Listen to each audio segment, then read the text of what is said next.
நான் வந்து வினோத்துக்கு வந்து நிறைய தடவை சமைச்சு கொடுத்துருக்கேன். நாங்கள் எல்லோரும் ஒன்றா உட்காந்து சாப்பிட்ருக்கோம்.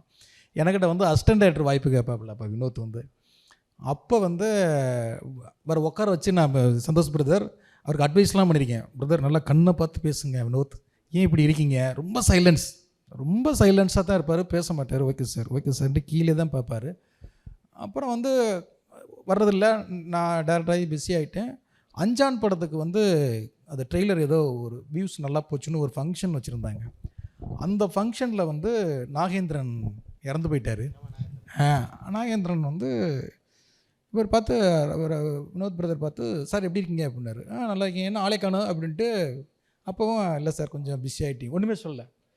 நாகேந்திரன் வந்து தம்பி மிரட்டிட்டான்லடா அப்படின்னாரு. என்ன மிரட்டிட்டாப்புல அப்படிங்கிறேன். சதுரங்க வேட்டை அப்படின்னாப்புல. நான் முத நாள் தான் சதுரங்க வேட்டை பார்த்துட்டு டயலாக்லாம் பயங்கரமாக இருந்தது. தேட்டரில் பயங்கர கிளாப்ஸு. யார் டைரக்டர்னு, ஏன்னா ரொம்ப அந்த இடத்துல அவர் ப்ரொமோஷனுக்குலாம் அந்த இடத்துல இந்த வீடியோ இதெல்லாம் இல்லை. ஃபேஸ் எனக்கு டேரக்டர் யாருங்கிறது எனக்கு தெரியவே இல்லை. அப்படியா சதுரங்க வேட்டில் நீ என்ன பண்ண அப்படிங்கிறேன்னா, நான் தான் சார் டைரக்ஷன் அப்படின்னா. நான் ஷாக் ஆகிட்டேன். அந்த ஷாக் நாவும் இருக்கும்னு நினைக்கிறேன். என்ன சொல்கிறீங்க அப்படின்னா, ஆமாம் நான் தான் சார் டைரக்டர்னாப்ல. அப்போ தான் நினச்சேன், ஐயோ சைலன்ஸ் எவ்வளோ பெரிய வெப்பனாக இருந்திருக்கு. இங்கே பேசுகிறது மட்டும் விஷயம் கிடையாது, அமைதி தான் வந்து அப்படின்னு வந்து நான் அந்த இடத்துல வந்து பயங்கரமாக வினோத்தை வந்து நான் பிரமித்தேன். அடே அப்பா, இன்றைக்கி வந்து அடுத்தது பார்த்தா தீரன் பார்க்குறேன். பார்த்துட்டு பயங்கர சர்ப்ரைஸ். அப்போ வந்து கடைக்குடி சிங்கம் கார்த்தி சாரோட பண்ணிக்கிட்டு இருக்கீங்க. கார்த்தி சாரும் நான் தான் பார்க்குறோம். அடே அப்பா, இவன் சாதாரண மூளை இல்லையா இவன் போய் நம்ம.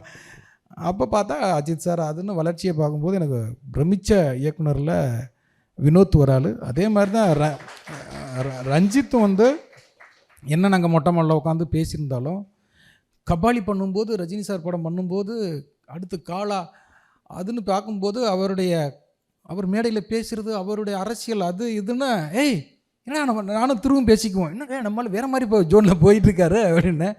ரெண்டு பேருமே நான் சமீபத்தில் எனக்கு அப்புறம் இயக்குனராகி நான் பிரமிச்ச இயக்குனரில் ரெண்டு பேர். அதுக்காகத்தான் உங்கள் ரெண்டு பேரையுமே இங்கே கூப்பிட்டேன். Thank you. I decide. I go extra. Presta, always extra. But what extra?